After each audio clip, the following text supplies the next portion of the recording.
নমস্কাৰ প্ৰিয় বন্ধু বান্ধৱীসকল আপোনালোক সকলোকে পুনৰবাৰ স্বাগতম জনাইছোঁ আমাৰ চেনেল ইকোহিপাতলৈ আমি কমিউনিটি ডিছকাশ্যন হিচাপে আমাৰ ইকোহিপাত টিমৰ দ্বাৰা প্ৰস্তুত কৰা কিছুমান গুৰুত্বপূৰ্ণ কুৱেশ্যন যিখিনি APSC প্ৰিলিমছ পাৰপাছতে হওক বা আপকামিং বিভিন্ন গুৰুত্বপূৰ্ণ পৰীক্ষাৰ বাবে উপযোগী হ'ব বুলি বিবেচনা কৰি আপোনালোকলৈ আগবঢ়াইছিলোঁ সো সেইখিনি আমি কম্পাইল কৰি এডিশ্যনেল ইনফৰমেশ্যনৰ সৈতে আজি প্ৰভাইড কৰি আছোঁ কিছুদিন ধৰি সো সেই সিৰিজটোৰে পাৰ্ট 8 আমি এই ভিডিঅ'টোত আগবঢ়াব বিচাৰিছোঁ যদি প্ৰথম পাৰ্টখিনি চোৱা নাই তেতিয়াহ'লে আমাৰ ডেছক্ৰিপশ্যনত আপোনালোকে ভিজিট কৰিব তাত গোটেইখিনি লিংক আপোনালোকে পাই যাব সো আমি আজিৰ এই ভিডিঅ'টোৰ প্ৰথমটো প্ৰশ্নলৈ আগবাঢ়িছোঁ সো ফাৰ্ষ্ট কুৱেশ্যনটোত wildlife protection act 1972 related দুটা ষ্টেটমেণ্ট আছে ফাৰ্ষ্টটো ষ্টেটমেণ্টত কৈছে যে এই এক্টখনৰ যিটো শিডিউল 5 আছে সেই শিডিউল 5 অনুসৰি যিসমূহ এনিমেল আমি কোনো বাধাবিহীনভাৱে হান্ট ডাউন কৰিব পাৰোঁ যাক চিকাৰ কৰিব পাৰোঁ সেইসমূহ এনলিষ্ট কৰা আছে আৰু সেকেন্ড ষ্টেটমেণ্টৰ মতে কৈছে যে যি ক্ৰিটিকেল ৱাইল্ড লাইফ হেবিটেট নামৰ এটা টাৰ্মিনলজি আছে সো সেই ফ্ৰেজটো এই ৱাইল্ড লাইফ প্ৰটেকশ্যন এক্টখনে ডিফাইন কৰিছে সো কোনকেইটা শুদ্ধ অশুদ্ধ বিচাৰ কৰিব লাগে সো প্ৰথমতে আমি এক্টখনৰ বিষয়ে ডিটেইলছত চাব বিচাৰিছোঁ এই এক্টখন বিশেষত যিকোনো জীৱ প্ৰজাতি বা উদ্ভিদ প্ৰজাতিক প্ৰটেকশ্যন কৰিবৰ বাবে সেইসমূহক যাতে মুক্তভাৱে নিৰ্বিচাৰে সেইসমূহৰ যাতে হত্যা বা ধ্বংস কৰিব নোৱাৰে সেই উদ্দেশ্য কৰিয়েই এই এক্টখন ইনেক্ট কৰা হৈছিলে আৰু ইয়াৰ মূল 6টা শিডিউল আছে সো তাৰে প্ৰথম যে 4টা শিডিউল 1 2 3 and 4 সো সেই শিডিউল কেইটাৰ অনুসৰি যিসমূহ ৱাইল্ড এনিমেল আছে বন্যপ্ৰাণী যিসমূহ আছে সেই বন্যপ্ৰাণীসমূহক হান্ট কৰাৰ পৰা সেইসমূহক শিকাৰ কৰাৰ পৰা বাধা নিষেধ তাত আৰোপ কৰা হৈছে এই পাৰ্টিকুলাৰ প্ৰথম 4টা শিডিউলৰ জৰিয়তে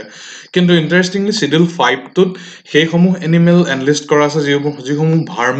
ভাৰ্মিন বুলি কনসিডাৰ কৰা হয় উদাহৰণস্বৰূপে কমন ক্ৰাউ ফ্ৰুইট বেটছ ৰেট মাইস এটসেট্ৰা সেই জীৱ-জন্তুসমূহ যিসমূহ সাধাৰণতে আমাৰ কাৰণে অপকাৰী সেইসমূহ মুক্তভাৱে শিকাৰ কৰিব পাৰিব সো সেই বাধা নিষেধ নথকা যিসমূহক আমি শিকাৰ কৰিব পাৰোঁ সেইসমূহ শিডিউল 5 ৰ আন্ডাৰত তাক এনলিষ্ট কৰা আছে আৰু শিডিউল 6 ত এন্ডেমিক প্লেনসমূহ এনলিষ্ট কৰা আছে যিসমূহ মুক্তভাৱে কাল্টিভেট আৰু প্লেন কৰাৰ পৰা সাৰ্টেইন ৰেষ্ট্ৰিকশন আৰোপ কৰা আছে সো ফাৰ্ষ্ট ষ্টেটমেণ্টত কৈছে যে schedule 5 of the act list those species which can be hunted so এইটো ষ্টেটমেণ্ট শুদ্ধ আমি এটো গম পালো এতিয়া এই ৱাইল্ড লাইফ প্ৰটেকশ্যন এক্টখনৰ আন্ডাৰতে এটা খুব গুৰুত্বপূৰ্ণ ইনষ্টিটিউট এষ্টাব্লিছ কৰা হৈছিল যেটো হৈছে national board for wildlife NBWL বুলি যাক চমুকৈ কোৱা হয় ৰিসেন্টলি দিহিং পাটকাইত কয়লা খননৰ পাৰমিশন দিয়া নিদিয়াক কেন্দ্ৰ কৰি যে বিতৰ্ক হৈছিল সেই সময়ত এই NBWL এই সংস্থাটো আমাৰ অসমৰ প্ৰেক্ষাপটত খুব চৰ্চালৈ আহিছিল সো এই ৱাইল্ড লাইফ প্ৰটেকশ্যন এক্টৰ আন্ডাৰতে এই সংস্থাটো স্থাপন কৰা হৈছিল আৰু এটো হৈছে apex body for review of all wildlife related matters of projects in and around national park and sanctuaries এতিয়া এই প্ৰটেক্টেড এৰিয়াসমূহ যিসমূহ আছে ৰাষ্ট্ৰীয় উদ্যানে হওক বা বনাঞ্চলে হওক সংৰক্ষিত বনাঞ্চল সো সেইসমূহৰ ভিতৰত বা সেইসমূহৰ ওচৰে পাজৰে যদি এনেকুৱা কিবা প্ৰজেক্ট আৰম্ভ কৰা হয় যিসমূহে ৱাইল্ড লাইফ সমূহক ডে টু ডে লাইফত হেম্পাৰ কৰাৰ প্ৰবেবিলিটি থাকে সো সেইসমূহ ফাৰ্ডাৰ ৰিভিউৰ কাৰণে এই এপেক্স বডিটো আছে আৰু ইয়াৰ চেয়াৰপাৰসন হৈছে আমাৰ প্ৰাইম মিনিষ্টাৰ আৰু ভাইচ চেয়াৰপাৰসন হৈছে minister of environment forest and climate change আৰু লগতে আন এটা গুৰুত্বপূৰ্ণ দিশ এই ৱাইল্ড লাইফ প্ৰটেকশ্যন ৰিলেটেড কৈ থৈছো যে 1976 ৰ যি 42nd এমেণ্ডমেণ্ট যেটো খুব বিতৰ্কিত তথা ইম্পৰ্টেন্ট এটা এমেণ্ডমেণ্ট আছিল সেই এমেণ্ডমেণ্টৰ অনুসৰি forest and protection of wild animals and birds এই বিশেষ যেটো টপিক সেই টপিকটো ষ্টেট লিষ্টৰ পৰা কনকাৰিং লিষ্টলৈ তাক ট্ৰান্সফাৰ কৰা হৈছে আৰু এইখিনিতে আমি সেলফ ষ্টাডিৰ কাৰণে এটা পইণ্ট ৰাখিছো যে আৰ্টিকল 51AG আৰু আৰ্টিকল 48A এতিয়া প্ৰথমটো ফান্ডামেন্টাল ডিউটিজ ৰিলেটেড আৰু সেকেন্ডটো হৈছে DPSP ৰিলেটেড সো এই দুটা particular article it is related to wild life protection so সেইকেইটা কি আপোনালোকে চাই ল'ব পাৰে এটা সেকেন্ড ষ্টেটমেণ্টৰ ৰিলেটেড আমি তথ্যখিনি ল'বৰ যদি যত্ন কৰোঁ তেতিয়াহ'লে তাৰ এটা টাৰ্ম কোৱা হৈছিল critical wildlife habitat CWH so এই ক্ৰিটিকেল ৱাইল্ড লাইফ হেবিটেটটো যদিও ষ্টেটমেণ্টত কোৱা আছে যে ৱাইল্ড লাইফ প্ৰটেকশ্যন এক্টৰ আন্ডাৰত তাক ডিফাইন কৰা আছে কিন্তু আসলে হেতু শুদ্ধ নহয় এটো ডিফাইন কৰিছে schedule tribe and other traditional forest dweller act 2006 যাক চমুকৈ recognition of forest rights act বুলিও কোৱা হয় সো যেটো সেকেন্ড ষ্টেটমেণ্ট আছিল হেতু শুদ্ধ নহয় হেতু অশুদ্ধ সো কাৰেক্ট আনসাৰ হ'ব অপচন এ only one এই ওপৰত উল্লেখ কৰা একখনে এই CWH ক্ৰিটিকেল ৱাইল্ড লাইফ হেবিটেটটো ডিফাইন কৰি থৈছে আৰু সেই ডেফিনেশ্যন অনুসৰি পাৰ্টিকুলাৰ নেশ্যনেল পাৰ্ক এখন সংৰক্ষিত বনাঞ্চলৰ কিছুমান এৰিয়া এনেকুৱা আছে যিসমূহ inviolate for the purposes of wildlife conservation বন্যপ্ৰাণী সংৰক্ষণৰ বাবে সেইসমূহ কাহানিও হিউম্যান এনক্ৰোচমেন্টৰ পৰাই হওক বা হিউম্যান মুভমেন্টৰ পৰা সিহঁতক সম্পূৰ্ণৰূপে বিৰত ৰখা হৈছে যদিও এই particular recognition of forest right একখনে বনাঞ্চলত ফৰেষ্ট ডুৱেলাৰ সকলৰ ট্ৰেডিশ্যনেলি যিসকল ফৰেষ্টৰ ওপৰত নিৰ্ভৰশীল তেওঁলোকৰ ডে টু ডে লাইফ চ' সেইসকলৰ কিছুমান ৰাইটছ যদিও প্ৰদান কৰিছে day to day livelihood earn কৰিবৰ কাৰণে কিন্তু এই ক্ৰিটিকেল ৱাইল্ড লাইফ হেবিটেট এই পাৰ্টিকুলাৰ এৰিয়াখিনি এনেকুৱাকৈ ডিজাইন কৰা হৈছে যাতে তাত সেই ফৰেষ্ট ডুৱেলাৰসমূহো তেওঁলোকে কোনো ৰাইটছ তাত এক্সাৰচাইজ কৰিব নোৱাৰে আৰু প্ৰয়োজন হ'লে এই CWS এটা গঠনৰ স্বাৰ্থত সেই অঞ্চলটোত যিসমূহ ফৰেষ্ট ডুৱেলাৰ ডিপেণ্ডেণ্ট আছিল সেইসমূহক ৰিলোকেট কৰাৰ প্ৰভিজনো এই একখনতেই আছে এতিয়া চেন্ট্ৰেল গভৰ্ণমেণ্ট হৈছে এনেকুৱা এটা সংস্থা যিটোৱে একমাত্ৰ সংস্থা যিটোৱে critical wildlife habitat define কৰিব পাৰে ডেক্লাৰ কৰিব পাৰে ষ্টেট গভৰ্ণমেণ্টে মাত্ৰ কেছ টু কেছ বেচিছত প্ৰপ'জেল ছাবমিট কৰিব পাৰে কিন্তু ফাইনেল ডিচিশ্যন এখন নিৰ্দিষ্ট অঞ্চল ক্ৰিটিকেল ৱাইল্ড লাইফ হেবিটেট হ'বনে নহয় সেই সিদ্ধান্তটো কেৱল চেন্ট্ৰেল গভৰ্ণমেণ্টে ল'ব পাৰে আৰু এই সংক্ৰান্তত চেন্ট্ৰেল গভৰ্ণমেণ্টৰ যি ministry of environment and forest আছে সেইটোৱে নডেল এজেঞ্চি হিচাপে কাম কৰে চ' আল্টিমেটলি কৈছোৱে এই প্ৰশ্নটোৰ শুদ্ধ উত্তৰটো হ'ব এনচাৰ এ অনলি ওৱান চ' এইখিনিতে আমি চেল্ফ ষ্টাডিৰ কাৰণে আন এটা পইণ্ট ৰাখিছোঁ ইয়াত আমি কৈছিলোঁ যে ফৰেষ্ট ডুৱেলাৰসকলক প্ৰয়োজন হ'লে ৰিলোকেট কৰিব লাগিব গতিকে এনেকুৱা যদি এটা particular area critical wildlife habitat হিচাপে ঘোষণা কৰিব লগা হয় তেতিয়াহ'লে তাৰ পৰা যদি পাৰ্টিকুলাৰ এখন গাঁও বা সেই গাঁওখনত থকা ফৰেষ্ট ডুৱেলাৰসকল এফেক্টেড হয় তেতিয়াহ'লে এই ঘোষণা কৰাৰ পূৰ্বে গ্ৰাম সভাৰ কনচেণ্ট ল'ব লাগে চ' এই ষ্টেটমেণ্টটো শুদ্ধ হয় নে নহয় চিম্পলি আপোনালোকে সেইটো ক'ব পাৰে true or false moving on question number 2 ইয়াত বাওঁফালে তিনিগৰাকী মৌৰ্য বংশৰ ৰজাৰ নাম আছে আৰু ৰাইট চাইডে তেওঁলোকে প্ৰেক্টিছ কৰা যিটো ৰিলিজিয়াছ বিলিফ সেইটো আছে চ' এইকেইটা কাৰেক্টলি মেটচ্ড হৈ আছে নাই সেইটো আমি বিচাৰ কৰিব লাগে এই প্ৰশ্নটোৰ অধীনত চ' ইণ্ডিভিজুৱেলি গোটেইকেইজন আৰু তেওঁলোকৰ যে ৰিলিজিয়াছ কনচাইন্স সেইখিনি আমি আলোচনা কৰিবৰ যত্ন কৰিম চ' চন্দ্ৰগুপ্ত আছিল মৌৰ্য বংশৰ প্ৰতিষ্ঠাতা এইটো গুৰুত্বপূৰ্ণ so' he is the founder of Mauryan dynasty আৰু চন্দ্ৰগুপ্ত আছিল প্ৰথমগৰাকী এনেকুৱা এগৰাকী সম্ৰাট যি ভাৰতবৰ্ষৰ প্ৰায় সকলোখিনি অংশই একত্ৰিত কৰি এক শাসন প্ৰণালীৰ আণ্ডাৰলৈ আনিবলৈ ওৱান এডমিনিষ্ট্ৰেশ্যনৰ আণ্ডাৰত আনিবলৈ সক্ষম হৈছিল এতিয়া এই চন্দ্ৰগুপ্ত এগৰাকী জৈন চেজ যাৰ নাম হৈছে ভদ্ৰবাহু এগৰাকী জৈন ধৰ্মৰ প্ৰচাৰক ভদ্ৰবাহুৰ পৰা খুব ইনফ্লুৱেঞ্চড হৈছিল কিয়নো এই ভদ্ৰবাহুৱে তেওঁ প্ৰেডিক্ট কৰিছিল যে চন্দ্ৰগুপ্তৰ যি শাসনকাল সেই শাসনকালৰ শেষৰ ফালে এটা দীঘলীয়া সময়ৰ এটা ফেমাইন হ'ব খৰাং সৃষ্ট এটা পৰিৱেশ সৃষ্টি হ'ব আৰু এই পূৰ্বানুমানটো ভৱিষ্যত সময়ত সত্য নিৰূপিত হৈছিল আৰু সেই যি ফেমাইন সেই ফেমাইনৰ ফলত যি ট্ৰেজিক চিটুৱেশ্যন হৈছিল প্ৰজাই নাখাই নবৈ মৰিছিল সেইটো যদিও চন্দ্ৰগুপ্তই কাউণ্টাৰ কৰিব ট্ৰাই কৰিছিল কিন্তু তেওঁ বিফল হৈছিল আৰু তাৰ ফলস্বৰূপে তেওঁ ৰাজপাট ত্যাগ কৰি ভদ্ৰবাহুৰ যি শ্ৰৱণবেলাগলত থকা যি ফেমাছ জৈন তীৰ্থ সেই তীৰ্থতে ভদ্ৰবাহু আছিল ভদ্ৰবাহুৰ ওচৰত গৈ তেওঁ শৰণ লৈছিল আৰু তাতে সেই সময়ত তেওঁ ফাষ্টিং কৰি শেষত মৃত্যুক আঁকোৱালি লৈছিল গতিকে ফাৰ্ষ্ট ষ্টেটমেণ্টত চন্দ্ৰগুপ্তক জৈনিজিমৰ লগত লিংক কৰিছিল আৰু জৈন শাস্ত্ৰসমূহো এই যিটো লিংক আপ সেইটো সত্য যে তাক প্ৰতিপন্ন কৰে নেক্সট আছিল বিন্দুচাৰৰ কথা বিন্দুচাৰ হৈছে চন্দ্ৰগুপ্তৰ পুত্ৰ আৰু অশোক ৰজা অশোকৰ পিতৃ এতিয়া এই চন্দ্ৰগুপ্তই এটা ফ'ল' কৰিছিল পাৰ্টিকুলাৰ ৰিলিজিয়াছ বিলিফ যিটোক আজীৱিকা বুলি কোৱা হয় চ' এই আজীৱিকা এই বিলিফটো এটা নাস্তিক বা হেটেৰডক্স স্কুল অফ ইণ্ডিয়ান ফিলচফি হয় হেটেৰডক্স শব্দটোৰ অৰ্থ হৈছে যে ট্ৰেডিশ্যনেল যিসমূহ অৰ্থডক্স বিলিফ চ' তাৰ এগেইনষ্টত যদি কিবা মতাদৰ্শ এটা আগবঢ়োৱা হয় সেইটোক হেটেৰডক্স ফিলচফি বুলি কোৱা হয় আৰু এই আজীৱিকা ফিলচফিটো এইটো আছিল এটা নাস্তিক বা তথাকথিত যিসমূহ বিশ্বাস সেইসমূহৰ উদ্ধত এটা বিলিফ আৰু সেই আজীৱিকা ফিলচফিটোৱে ইয়াৰ আটাইতকৈ প্ৰসাৰ চবতকৈ শ্ৰেষ্ঠতম অৱস্থাটো লাভ কৰিছিল বুলি বিশ্বাস কৰা হয় ৰজা বিন্দুসাৰৰ শাসনকালত কিয়নো বিন্দুসাৰে এই ফিলচফিটোৰ ৰয়েল পেট্ৰনেজ প্ৰদান কৰিছিল চ' যিটো ষ্টেটমেণ্টত বিন্দুসাৰ আৰু অজৈবিকা ছেক্টৰ কানেকশ্যন আছিল সেইটো শুদ্ধই হয় ফাৰ্ষ্টটো শুদ্ধ ছেকেণ্ডটো শুদ্ধ এতিয়া অশোক আৰু বৌদ্ধিজিম এইটো আমি যদি চাব যাওঁ তেতিয়াহ'লে ৰজা অশোক যি আছিল মৌৰ্য বংশৰ আটাইতকৈ বিখ্যাত সম্ৰাট চ' তেওঁ এনচিয়েণ্ট এছিয়াৰ বিভিন্ন প্ৰান্তত বুদ্ধিজিম স্প্ৰেড কৰিবৰ কাৰণে বিভিন্ন পন্থা হাতত লৈছিল চ' প্ৰথমতে তেওঁ পোনপটীয়াকৈ বৌদ্ধ ধৰ্মত দীক্ষিত নাছিল কিন্তু এটা পাৰ্টিকুলাৰ এখন যুদ্ধৰ পিছত সেই যুদ্ধৰ ভয়াৱহতা আৰু সেই যুদ্ধৰ পৰা হ'ব পৰা ধন জন বা মানৱীয়তাৰ ক্ষতিৰ প্ৰতি লক্ষ্য ৰাখি তেওঁ পৰৱৰ্তী সময়ত নিজকে বুদ্ধিজিমলৈ কনভাৰ্ট কৰিছিল চ' সেই যুদ্ধখন কি সেইটোকে আমি চেল্ফ ষ্টাডি থাৰ্ড পইণ্ট হিচাপে ইয়াত ৰাখিছোঁ আপোনালোকে সেই যুদ্ধখন ক'ব লাগে যিখন যুদ্ধই অশোকৰ জীৱনাদৰ্শ বা অশোকৰ যি ফিলচফি সেই সম্পূৰ্ণ ফিলচফিত এক খুব ব্যাপক পৰিৱৰ্তন আনিছিল আৰু উপগুপ্ত আছিল এগৰাকী বুদ্ধিষ্ট মংক যি অশোকৰ স্পিৰিচুৱেল টিচাৰ আছিল বুলি বিশ্বাস কৰা হয় চ' আল্টিমেটলি অশোকে বৌদ্ধ ধৰ্মৰ তেওঁ এগৰাকী বিশ্বাসী আছিল আৰু লগতে তাৰ প্ৰচাৰ আৰু প্ৰসাৰৰ কাৰণেও যত্ন কৰিছিল so' option c is also' correct so' ultimately সম্পূৰ্ণ শুদ্ধ উত্তৰটো অপশ্যন ডি এই আটাইকেইটা পেয়াৰিঙেই শুদ্ধ হয় Moving on. Question number 3, ইয়াত হোলি ফেষ্টিভেল ৰিলেটেড দুটা ষ্টেটমেণ্ট ৰাখিছে। ফাৰ্ষ্টটোত কৈছে যে হোলি এই টাৰ্মটো হোলিকাৰ পৰা ডিৰাইভ কৰা হয়, আৰু ছেকেণ্ড টাৰ্মটোত কৈছে যে হোলিয়ে যে পুতনা ৰাক্ষসী, সেই পুতনা ৰাক্ষসীক কৃষ্ণৰ হাতত যে মৃত্যু ঘটিছিল সেই অকেজনটোকো তেওঁ এই হোলি ফেষ্টিভেলটোৰ দ্বাৰা মাৰ্ক কৰা হয়। চ' কোনকেইটা শুদ্ধ সুধিছে। চ' প্ৰথম আমি হোলিকাৰ বিষয়ে আৰু সেই হোলিকা দহন যিটো আখ্যান, সেই আখ্যানটোৰ বিষয়ে যদি জানিবৰ যত্ন কৰোঁ, তেতিয়াহ'লে as per Hindu mythology Holika হৈছে ৰজা হিৰণ্যকশিপুৰৰ ভগ্নী। এই হিৰণ্যকশিপুৰ আমাৰ অসমীয়াতো বিখ্যাত যে প্ৰহ্লাদ চৰিত আছে, সেই উপাখ্যানৰ এটা অন্যতম জনপ্ৰিয় তথা নিন্দিত চৰিত্ৰ। এই হিৰণ্যকশিপুৰৰ পুত্ৰ আছিল প্ৰহ্লাদ, আৰু হিৰণ্যকশিপুৰ যিমানেই ভগৱান বিৰোধী আছিল সিমানেই ভক্ত প্ৰহ্লাদ আছিল লৰ্ড বিষ্ণুৰ এগৰাকী উপাসক। আৰু হিৰণ্যকশিপুৱে এই প্ৰহ্লাদৰ যি বিষ্ণু ভক্তি বা ভগৱত ভক্তি, সেই ভক্তিত তেওঁ অত্যন্ত ক্ৰোধিত হৈছিল আৰু বিভিন্ন উপায়ে প্ৰহ্লাদক শাস্তি বিহিবৰ বাবে তেওঁৰ জীৱন নাশ কৰিবৰ বাবে যত্ন কৰিছিল, কিন্তু প্ৰত্যেকবাৰে লৰ্ড বিষ্ণুৱে তেওঁক ছেভ কৰিছিল। আৰু তেনেকুৱা এটা এটেম্পটতে হিৰণ্যকশিপুৱে তেওঁৰ যি ভগ্নী হোলিকা, এই হোলিকা আকৌ তেওঁৰ এটা এনেকুৱা ঐশ্বৰিক শক্তি আছিল বুলি বিশ্বাস কৰা হয়, যাৰ জৰিয়তে হোলিকা জুয়ে তেওঁক নুপুৰে বুলি বিশ্বাস কৰা হৈছিল। চ' হোলিকাক ভক্ত প্ৰহ্লাদক কোচত লৈ অগ্নিকুণ্ডত প্ৰৱেশ কৰিবৰ বাবে আহ্বান জনাইছিল, আৰু হিৰণ্যকশিপুৰ সেই আদেশ মানি হোলিকাই ভক্ত প্ৰহ্লাদক লৈ জুইত প্ৰৱেশ কৰিছিল। কিন্তু প্ৰহ্লাদে সেই জুইৰ উত্তাপৰ পৰা ভগৱান বিষ্ণুৰ আশীৰ্বাদত তেওঁ মুক্তি পাইছিল, কিন্তু হোলিকাই সেই জুইতে জাহ গৈছিল, আৰু এই যি ঘটনা, সেই ঘটনাকে হোলিকা দহন বুলি কোৱা হয়। চ' আল্টিমেটলি এই হোলি ফেষ্টিভেলটো ইয়াৰ নাম হোলিকাৰ সেই আখ্যানৰ পৰাই লয়, আৰু এইটোক মূলতঃ victory of good over evil, অসৎজনৰ ওপৰত সত্যৰ বিজয় বুলি এই ফেষ্টিভেলটো চেলিব্ৰেট কৰা হয়। আৰু এই দুটা ষ্টেটমেণ্টৰ ভিতৰত কেৱল ফাৰ্ষ্টটোহে শুদ্ধ।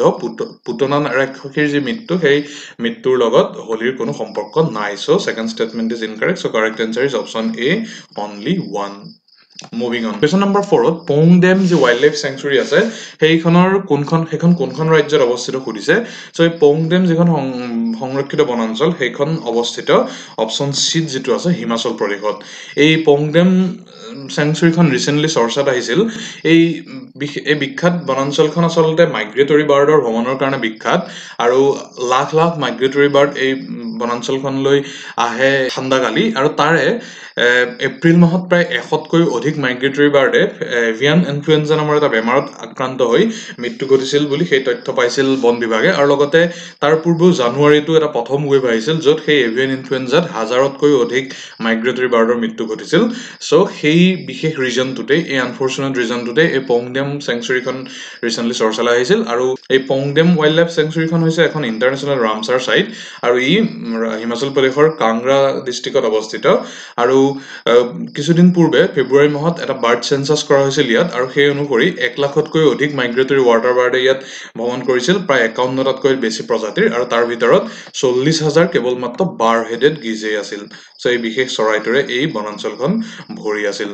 চ' আল্টিমেটলি পংডাম ৱাইল্ড লাইফ চেংচুৰী তেতিয়ালৈ ক'ত অৱস্থিত? হিমাচল প্ৰদেশত। আৰু এই সংক্ৰান্ততে ৰিচেণ্টলি আমি নিউজত থকা আন কেইখনমান প্ৰটেক্টেড এৰিয়াৰ বিষয়ে আলোচনা কৰি ল'ব বিচাৰিছোঁ। তেনে এখন এৰিয়া হৈছে অচোলাভাট্টি ৱাইল্ড লাইফ চেংচুৰী। এইখন কিয় চৰ্চাত আহিছিল? কাৰণ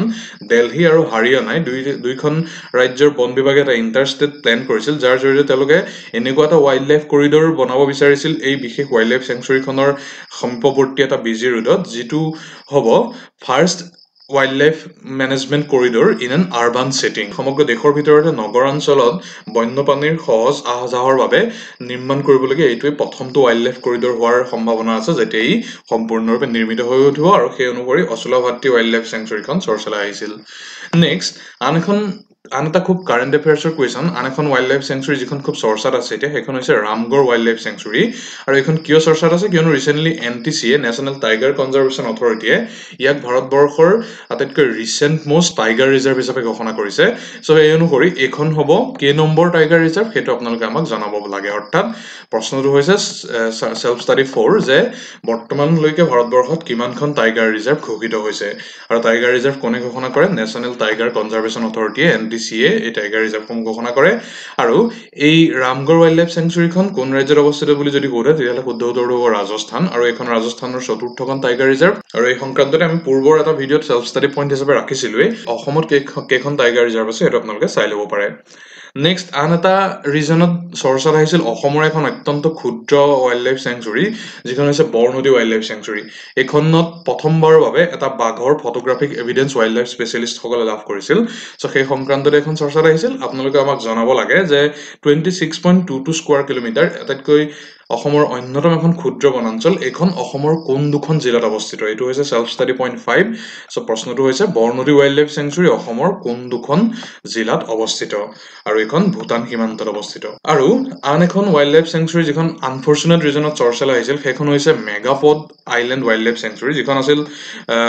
আন্দামান নিকোবৰ আইল্যান্ডত তাৰ নিকোবৰ আইল্যান্ডত আছিল কিন্তু 2021 চনৰ জানুৱাৰী মাহত এই NBWL যেটোৰ বিষয়ে ইতিমধ্যে আমি আগত ডিসকাস কৰি আছো সেই সংস্থাটো এটা ডিসিশন লৈছিল যে মেগাপড আইল্যান্ড ৱাইল্ড লাইফ চেঞ্চুৰীখন ৱাইল্ড লাইফ চেঞ্চুৰী লিষ্টৰ পৰা তাক ডিনোটিফাই কৰা হৈছিল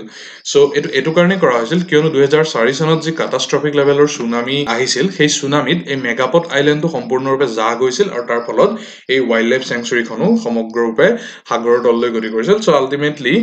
যথেষ্টখিনি ৱাইল্ড লাইফ কনজাৰভেশ্যনৰ ক্ষেত্ৰতো এই ঘটনাটো এটা আনফৰ্চুনেট ইনসিডেন্ট হিচাপে বিবেচনা কৰা হয় আৰু এই সংক্ৰান্ততে চৰ্চাত অহা এটা বিষয় হৈছে নিকোবৰ মেগাপড নামৰ এটা মেগাপড স্পেচিছ বাৰ্ড আছে সো এটো বৰ্তমান ইয়াৰ এক্সিস্টেন্স অত্যন্ত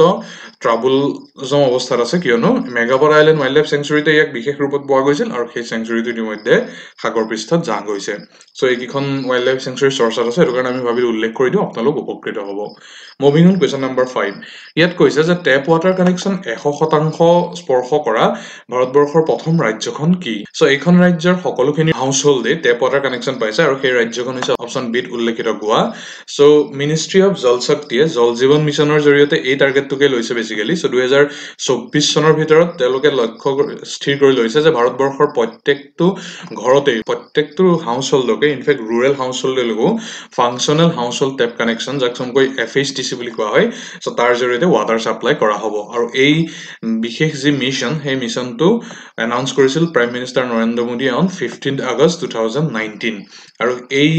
আঁচনিখনকে ৰূপায়ণ কৰি বেসিক্যালি গোৱা হৈছে প্ৰথমখন এনেকুৱা ৰাজ্যত পৰিণত বা কেন্দ্ৰীয় শাসিত অঞ্চলত পৰিণত হৈছে যিখনে প্ৰথম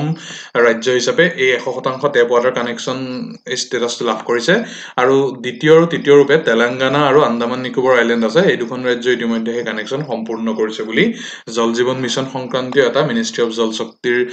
প্ৰেছ বাৰ্তাত প্ৰকাশ পাইছে ইতিমধ্যে আৰু এই সংক্ৰান্ততে আন এটা আমি প্ৰশ্ন কিন্তু ৰাখিব বিচাৰিছো যে ওয়াৰ্ল্ড ওয়াটাৰ ডে কেতিয়া বিশ্ব জল দিৱস এটো কোন তাৰিখে পালন কৰা হয় হেতু হৈছে সেলফ ষ্টাডি পইণ্ট 6 আৰু 2021 চনৰ সেই ওয়াৰ্ল্ড ওয়াটাৰ ডে দিনাই প্ৰাইম মিনিষ্টাৰ আন এটা কেম্পেইন লঞ্চ কৰিছিল যেটো হৈছে ক্যাচ দ্য ৰেইন কেম্পেইন আৰু এই ক্যাচ দ্য ৰেইন কেম্পেইনৰ জৰিয়তে মূলত প্ৰত্যেকটো পানীৰ ড্ৰপ কনজাৰ্ভ কৰাৰ ব্যৱস্থা কৰিছিল আৰু মূলত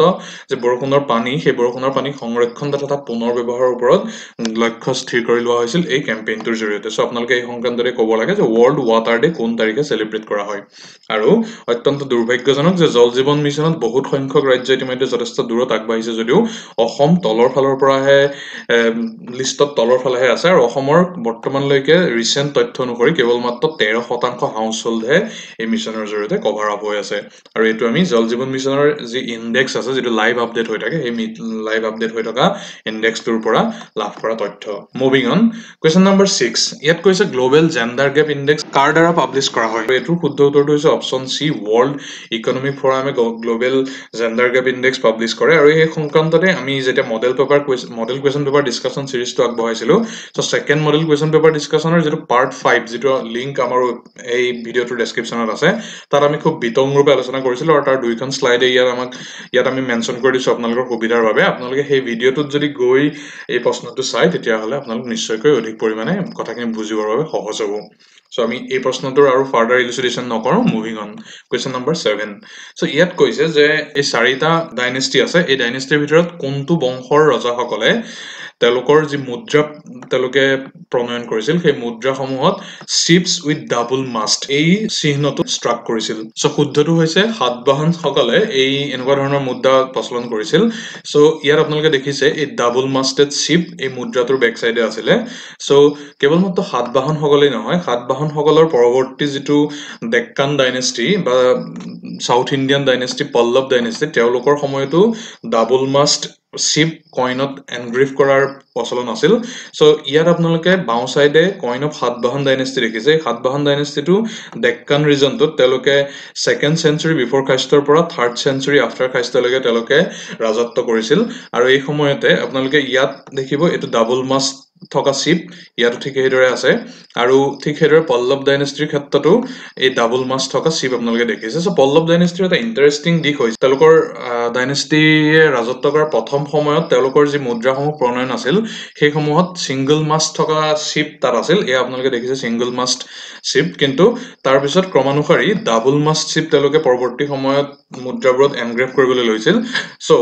হিষ্টৰিয়ানসকলে মত পোষণ কৰে যে এই সিংগল মাষ্টৰ পৰা ডাবল মাষ্টলৈ মুদ্ৰাসমূহত থকা শিপসমূহৰ প্ৰণয়ন কৰাৰ যি পদ্ধতি এই পদ্ধতিয়ে পল্লৱ ডাইনেষ্টিৰ ক্ৰমাগতভাৱে বাঢ়ি অহা শক্তিশালী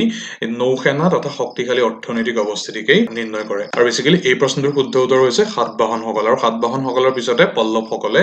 এই শিপছ উইথ ডাবল মাষ্ট তেওঁলোকে কইনবোৰত এনগ্ৰেভ কৰি লৈছিল মুভিং অন কুৱেশ্যন নম্বৰ 8 ইয়াত এটা অসমীয়া ফক ডেন্সৰ বিষয়ে সুধিছে হামজা এই হামজা ফক ডেন্সটো অসমৰ কোনটো ট্ৰাইবেল কমিউনিটিৰ মাজত প্ৰচলিত হেতু সুধিছে অপচনখিনি হৈছে মিচিং কাৰ্বি মটক ৰাভা আৰু শুদ্ধ উত্তৰটো হৈছে ৰাভা ট্ৰাইব এই ৰাভা ট্ৰাইবৰ কেৱল মাত্ৰ হামজা নৃত্যটোৱে নহয় আন বহুত কেইটা এনেকুৱা নৃত্য আছে যিখিনি তেওঁলোকে ফক কালচাৰ এটা পাৰ্ট হিচাপে ব্যৱহাৰ কৰি আহিছে সো তাৰে প্ৰথমটো যিটো নৃত্য হেতু আটাইতকৈ পপুলাৰ নৃত্য ৰাভাসকলৰ সো হেতুকে আমি সেলফ ষ্টাডি পইণ্ট 7 হিচাপে ৰাখিছো সেই যিটো বিশেষ নৃত্যটো যি নামেৰে সেই নৃত্যটো আছে সেই নামটোৱে আলটিমেটলি ফিউনাৰেল বা ডেথ চেৰিমনি বুজায় আৰু মূলত মৃতকসকলৰ আত্মাৰ সদ্গতি কামনা কৰি নৃত্যটো পালন কৰা হয় সো আপোনালোকে ক'ব লাগে যে ৰাভা ফক ডেন্সৰ অন্যতম এই বিখ্যাত নৃত্যটোৰ নাম কি আৰু তাৰ লগতে আমি আন কেইবাটাও ৰাভাসকলৰ প্ৰচলিত খুব গুৰুত্বপূৰ্ণ নৃত্য বা জনপ্ৰিয় নৃত্যৰ বিষয়ে উল্লেখ কৰি দিছো ফক ডেন্স সো সেকেন্ডটো হৈছে হামজাৰ ডেন্স এইটো যিটো প্ৰশ্নত আছিল সো হেতু গিৰিকে ডেন্স বুলি কোৱা হয় তৃতীয়টো হৈছে সাৰথাৰ ডেন্স এই সাৰথাৰ ডেন্সটো আমাৰ অসমীয়া যে বিহু আছে সেই বিহুৰ লগত যথেষ্ট এটা ৰিজেম্বলন্স আছে বুলি তথ্য উপলব্ধ ঠিক সেইদৰে আছে ধাবাই ডেন্স বা খোকসি ডেন্স এনেকুৱা ধৰণৰ নৃত্যসমূহ আছে তাৰ সংক্ৰান্তীয় এটা লাইন আমি মেনশ্যন কৰি দিছো সো এইখিনি আছিল ৰাভা ট্ৰাইবৰ লগত জড়িত সো আনকেইটা অসমৰ যি অন্যতম ট্ৰাইবছ সেই ট্ৰাইবসমূহৰ লগত জড়িত নৃত্য বা সেই নৃত্য সম্বন্ধীয় উৎসৱসমূহ ইয়াত আমি মেনশ্যন কৰি দিছো যাতে ইয়াৰ কিবা এটাও যদি আহে তেতিয়াহ'লে আপোনালোকে কনফিউজ নহয় উত্তৰটো দিব পাৰে সো এইখিনিতে কৈ থওঁ আমাৰ এই উপস্থাপনত বিশেষকৈ ট্ৰাইবেল কালচাৰসমূহ উপস্থাপনৰ ক্ষেত্ৰত যদি অনিচ্ছাকৃতভাৱে কিবা ভুল ৰৈ যায় তেতিয়াহ'লে আমি তাৰ কাৰণে ক্ষমা প্ৰাৰ্থী আৰু আমাৰ যদি ভিউৱাৰ্ছসকলৰ মাজত পাৰ্টিকুলাৰ এই কমিউনিটিটোৰ পৰা বা পাৰ্টিকুলাৰ এই ট্ৰাইবটোৰ পৰা বিলং কৰা কোনোবা সদাশয় ভিউৱাৰ্ছ আছে তেতিয়াহ'লে তেওঁলোকে আমাৰ এই ভুল আঙুলিয়াই দিবলৈ বা এডিশ্যনেল তথ্য যদি কিবা এড কৰিব বিচাৰে এড কৰিবৰ বাবে অনুৰোধ জনালো সো ইয়াৰ আমি প্ৰথম পইণ্টত বড়োসকলৰ লোকনৃত্যৰ বিষয়ে ৰাখিছো বাগৰুম্বাটো বড়োসকলৰ আটাইতকৈ পপুলাৰ ট্ৰেডিশ্যনেল ডেন্স আৰু তাৰ লগতে খেৰাই নৃত্য বা মৌচেক লাংনাই নৃত্যও তেওঁলোকে আছে তাৰ লগতে আন বহুখিনি নৃত্য আছে যেনে বৰচিখলা নৃত্য এনেকুৱা ধৰণৰ নৃত্যসমূহ বড়ো কমিউনিটিৰ মাজত প্ৰচলিত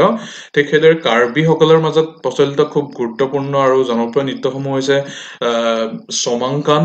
দেন হাছাকেকান নিমচকেৰুং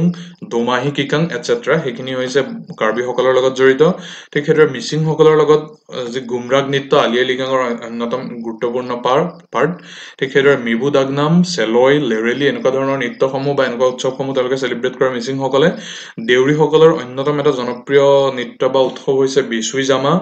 আৰু তিৱাসকলৰ হৈছে লাংখন ফুজা মিচোৱা চগ্ৰা মিচোৱা এনেকুৱা ধৰণৰ যিসমূহ নৃত্য বা উৎসৱ সেইখিনি তিৱাসকলৰ লগত জড়িত ঠিক সেইদৰে